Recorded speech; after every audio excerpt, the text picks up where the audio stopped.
Pelatihan dalam Menara Kematian telah berakhir. Pasukan Long Hao Chen kini secara mengejutkan mengambil 16 misi pembantaian secara langsung. Berita ini awalnya membuat kepala kesatria Han Qian sangat marah. Ini adalah 16 misi dalam sekali jalan. Sebagai kepala kesatria, dia pasti ingin melindungi Putra Cahaya dan juga Putri Suci Samsara.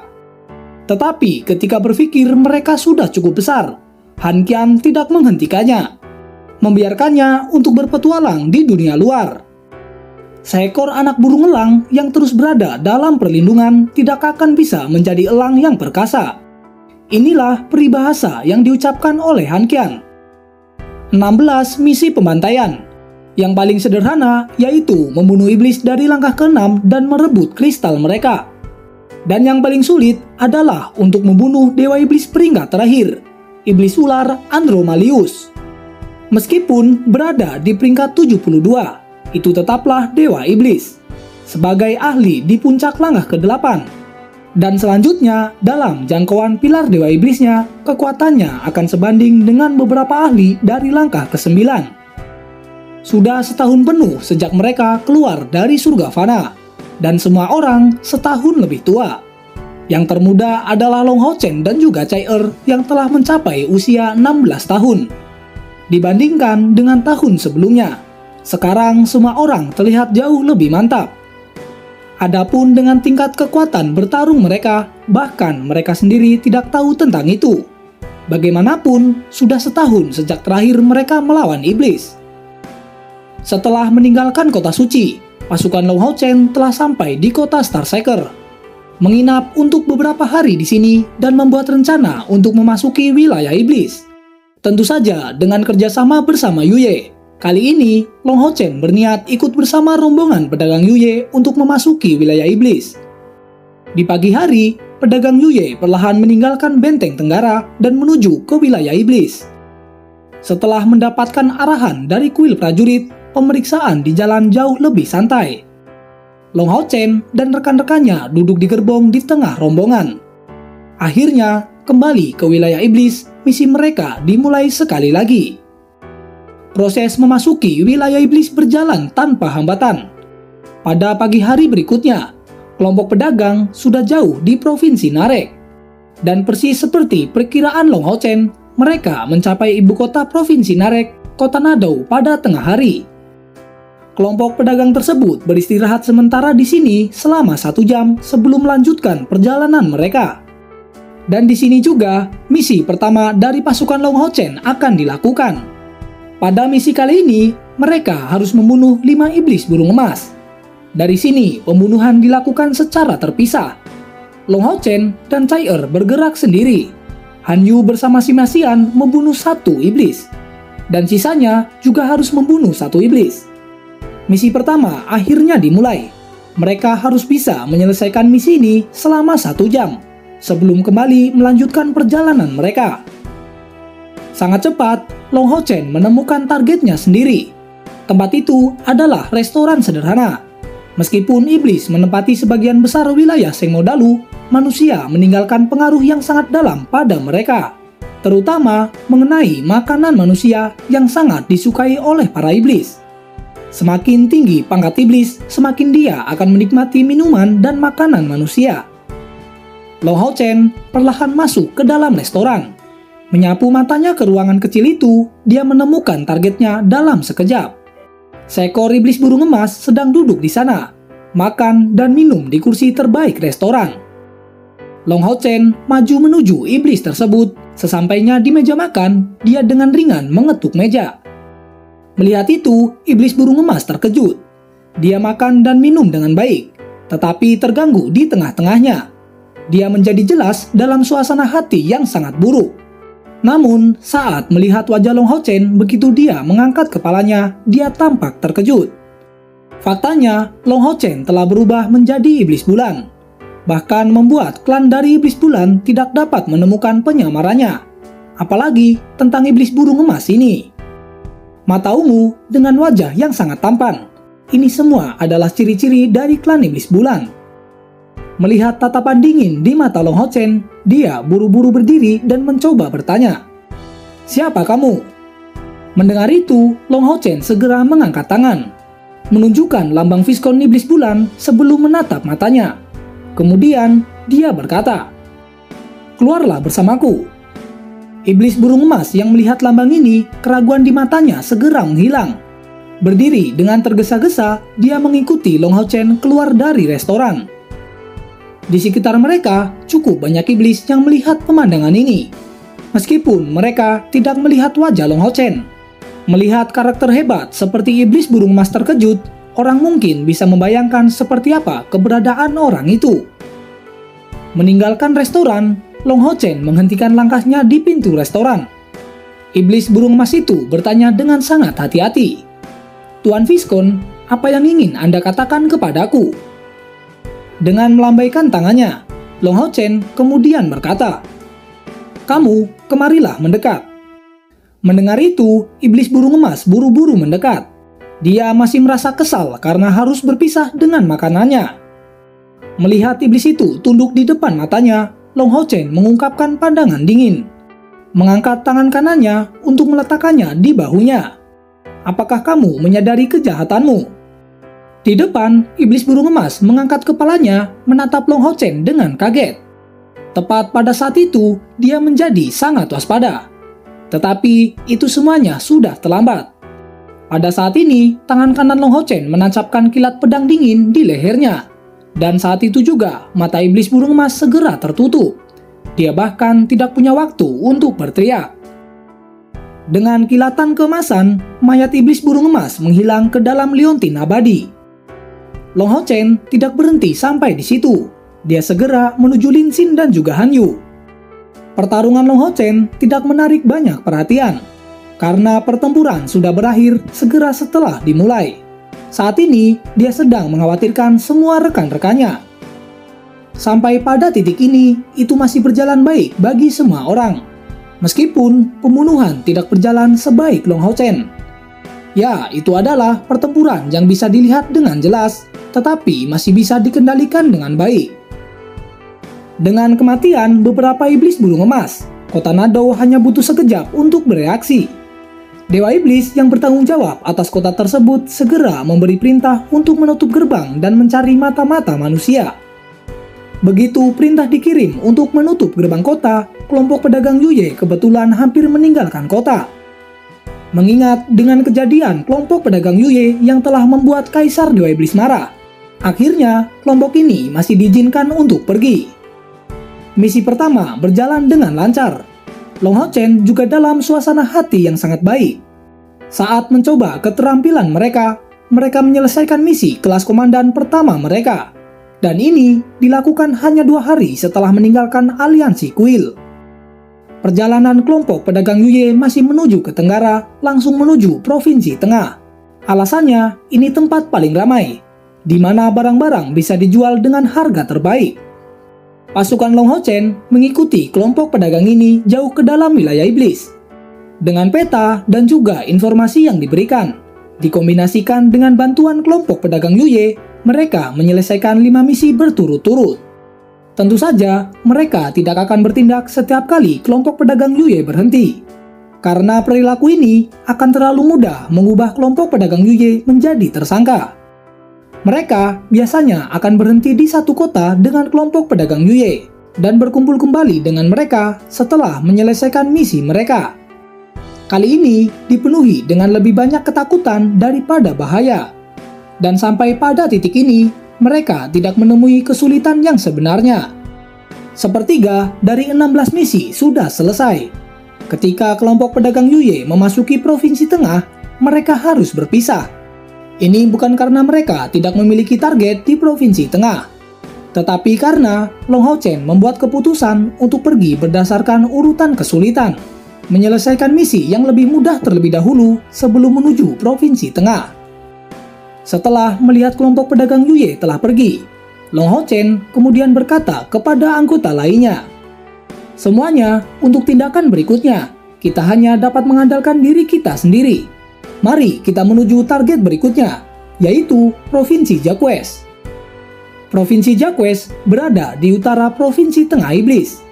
Daerah itu dihuni oleh klan iblis yang dikenal sebagai klan Jaques. yang memberikan nama provinsi tersebut. Klan Jacques sama seperti klan burung emas, tanpa dewa iblis di antara barisan mereka, dan klan mereka dikenal sebagai Iblis Jacques. Klan ini merupakan peringkat atas yang bisa dianggap sebagai petarung jarak dekat yang kuat. Tetapi karena jumlahnya tidak banyak, hanya sedikit yang akan dikirim ke medan perang. Umumnya, mereka akan tetap di provinsi Jacques, mengelilingi dan melindungi provinsi tengah. Kelompok Long Hao Chen sekarang akan memulai misi ketujuh mereka. Itu melibatkan pembunuhan 100 Iblis Jacques. Iblis Jacques sendiri adalah ahli di peringkat rendah, tetapi mereka sering bertindak sebagai sebuah kelompok. Di klan mereka yang paling kuat berada di langkah ke-8, dan sebagian besar dari perwira peringkat mereka ada di langkah ke-6. Menyelesaikan misi ini tidak akan mudah.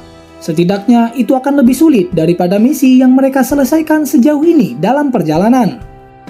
Iblis Jacques secara keseluruhan hanya berjumlah 6.000. Untuk membunuh 100 dari mereka, itu mungkin tidak akan mudah.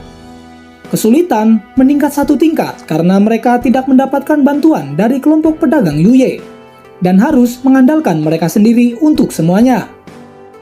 Menurut peta yang telah mereka lihat, mereka membutuhkan waktu kurang dari setengah hari untuk mencapai dan memasuki provinsi Jacques. Daerah itu tidak jauh berbeda dari provinsi lain di bawah kendali iblis. Tanahnya sangat miskin dan tidak subur, dan tanah pertanian sangat jarang. Long Hao Chen menggunakan jubah dan berkata kepada Cai Er, "Kita akan melanjutkan ke selatan selama 2 atau 3 hari sebelum mencapai ibu kota Jacques. Tampaknya semua anggota dari klan Jacques akan berkumpul di kota. Ini adalah hal yang baik untuk operasi kita, tetapi akan membuatnya lebih rumit untuk melarikan diri. Setelah misi kita selesai, kita akan menuju ke timur untuk menyelesaikan misi berikutnya." Mendengar itu, Cai Er kemudian bertanya, "Haruskah kita juga membunuh pemimpin dari klan Jacques? Itu setidaknya akan menjadi misi tingkat raja. Maka kami akan menerima hadiah yang lebih baik." Di depannya, Long Hao Chen menggelengkan kepalanya. Kemudian dia menjawab, "Kita tidak bisa melakukan itu. Itu akan sangat berbahaya. Kami saat ini tidak memiliki kepastian untuk menang melawan ahli di langkah ke-8. Mendengar jawaban tersebut, yang lain tidak memiliki keluhan tentang Long Hao Chen, dan mereka setuju untuk pergi ke jalan yang aman. Mengambil resiko sedikit mungkin kecuali memang itu diperlukan. Bahkan jika kekuatan mereka meningkat, dia tetap sangat berhati-hati sebagai kapten. Saat mereka berbicara, suara gemuruh terdengar di depan mereka. Karena pasir di udara, mereka tidak dapat melihat dengan jelas jenis iblis apa yang ada di depan mereka. Tetapi dari suaranya, mereka hanya berjarak beberapa kilometer, dan itu juga cukup banyak. Sebagai kapten, Long Hao Chen segera memberikan instruksi untuk bersembunyi terlebih dahulu. Tanpa perlu kata-kata, Cai Er menghilang dengan tenang memasuki kondisi tak terlihat untuk mengintai ke arah suara.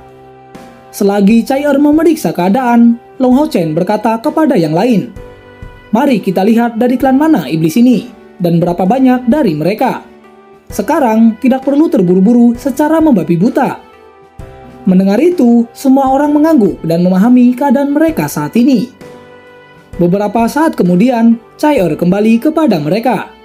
Dia berkata dengan suara yang rendah kepada Long Hao Chen, "Di depan itu adalah klan iblis Jacques.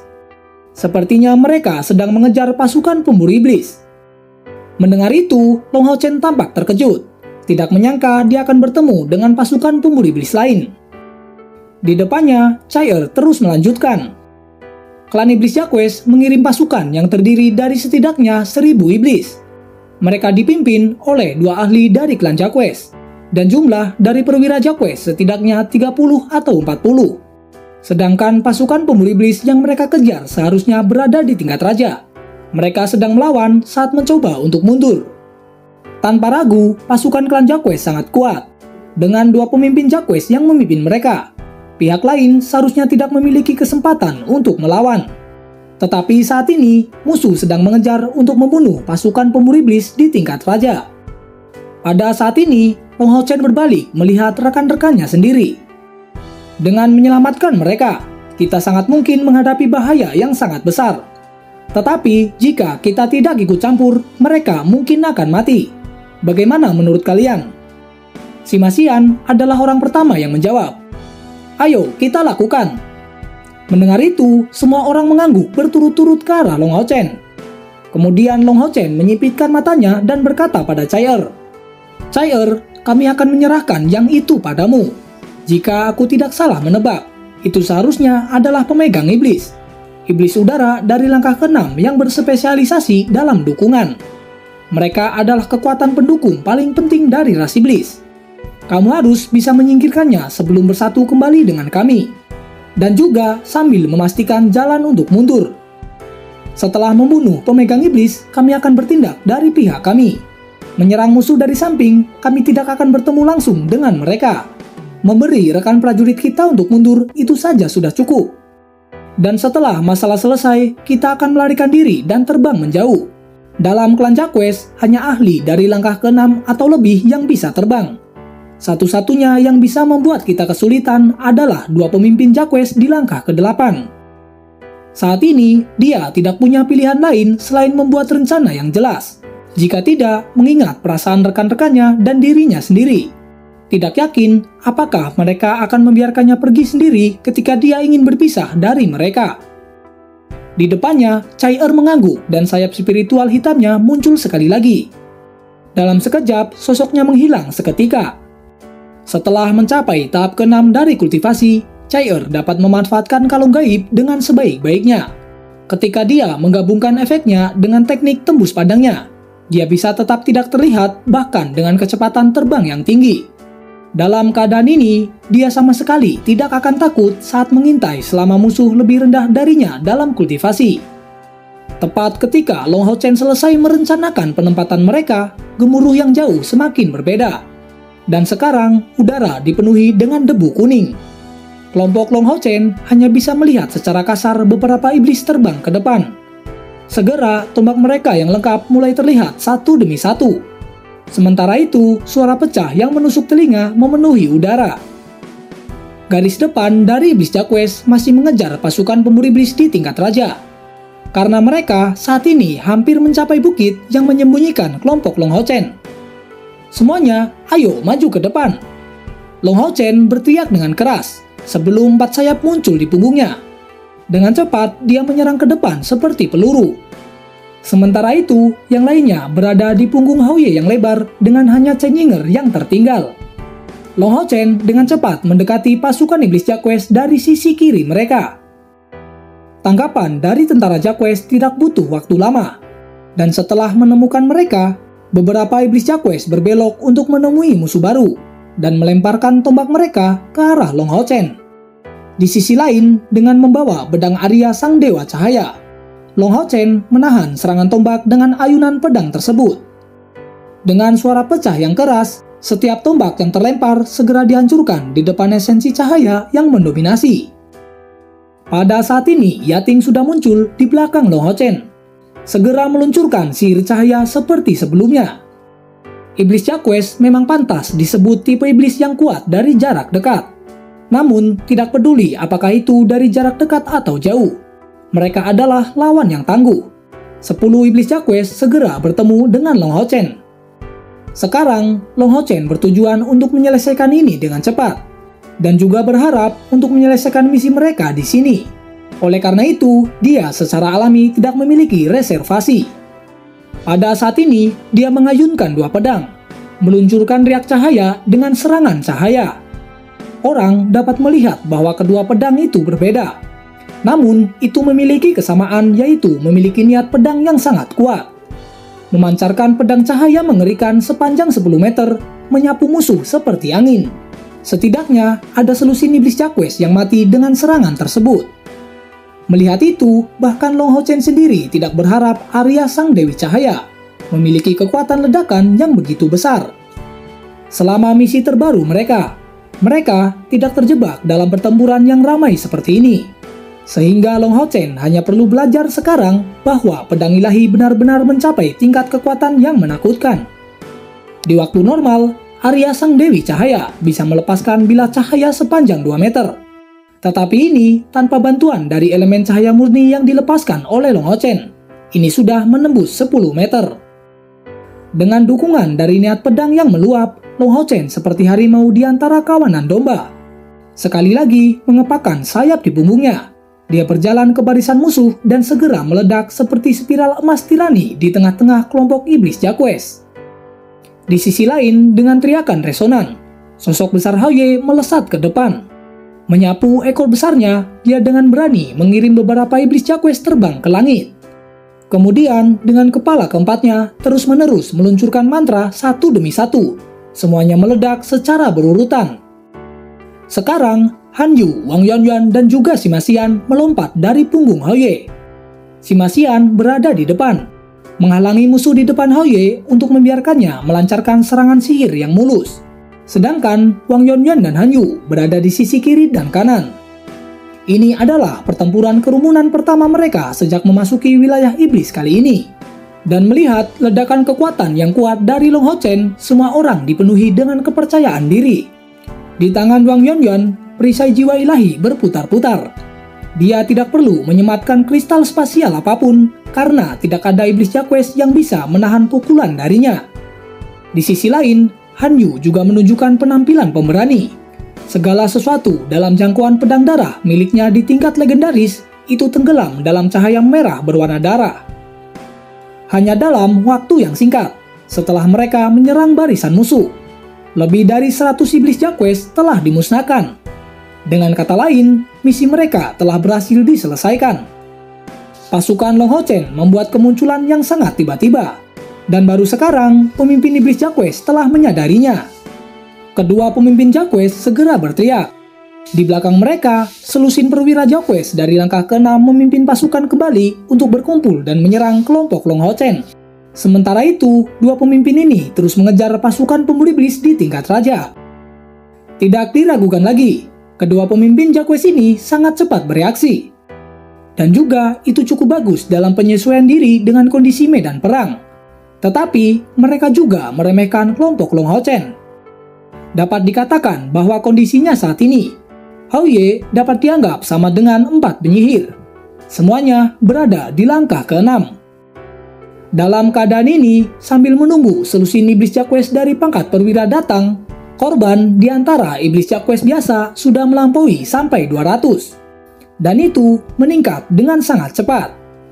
Setelah bergegas untuk membunuh musuh, Long Hao Chen sekarang kembali ke sisi rekan-rekannya. Melihat selusin iblis Jaquest menyerang mereka, Long Hao Chen mendengus dingin dan bertemu langsung dengan mereka dengan langkah besar. Tiba-tiba, sesosok hitam muncul di sisinya saat itu. Memalingkan kepalanya, Long Hao Chen melihat Cai Er dengan ringan mengangguk kepadanya. Keduanya sekarang hampir bergandengan tangan untuk membunuh lusinan iblis Jaquest tersebut. Sesaat kemudian, pemandangan yang luar biasa terjadi. Tepat ketika iblis Jaquest sedang melawan Arya Sang Dewi Cahaya, mutiara di ujungnya menghasilkan suara kehancuran. Dan segera setelah itu, sejuta kilatan meletus ke arah iblis Jaquest tersebut. Bahkan dengan sisik pada dirinya dan dukungan yang kuat dari energi spiritual kegelapan. Ketika Arya Sang Dewi Cahaya meluncurkan kilatan penghapusan iblis, bagaimana dia bisa menahannya? Tubuhnya saat ini hancur berkeping-keping. Semua 30 perwira Jaquest dari langkah ke-6 telah dimusnahkan. Melawan serangan tirani dari pasukan Long Hao Chen, akhirnya pasukan iblis Jaquest telah dikalahkan, dan mereka mulai melarikan diri ke segala arah. Pada saat ini, dua pemimpin Jaquest dari langkah ke-8 berada dalam kondisi terkejut. Sementara mereka terjebak dalam kesulitan yang tak terhindarkan. Tentu saja, pasukan Long Hao Chen tidak akan mengejar iblis Jaquest yang melarikan diri. Sejak awal, mereka hanya mengejar ahli dari klan Jaquest untuk menyelamatkan sesama rekan mereka. Namun, bertentangan dengan harapan, mereka telah mengalahkan pasukan tersebut. Situasi seperti ini sebenarnya hampir tidak pernah terjadi pada tentara dari aliansi Kuil. Di sisi lain, pasukan tingkat raja menghentikan pelarian mereka. Dalam tim ini, yang paling kuat adalah Ksatria Mithril dan juga seorang pemanggil. Berkat pemanggil yang menghabiskan banyak biaya energi spiritual untuk memunculkan semua panggilan itu, Mereka telah menahan serangan dari Iblis Jacques dari langkah ke-8 tersebut dan membuat serangan menjepit dengan kelompok Long Hao Chen. Bagaimana dengan cerita selanjutnya? Akankah kelompok Long Hao Chen dapat melarikan diri dalam situasi saat ini? Melawan Iblis Jacques dari langkah ke-8, bisakah mereka menang melawannya? Tunggu episode selanjutnya. Bang Sin pamit undur diri dan sampai jumpa.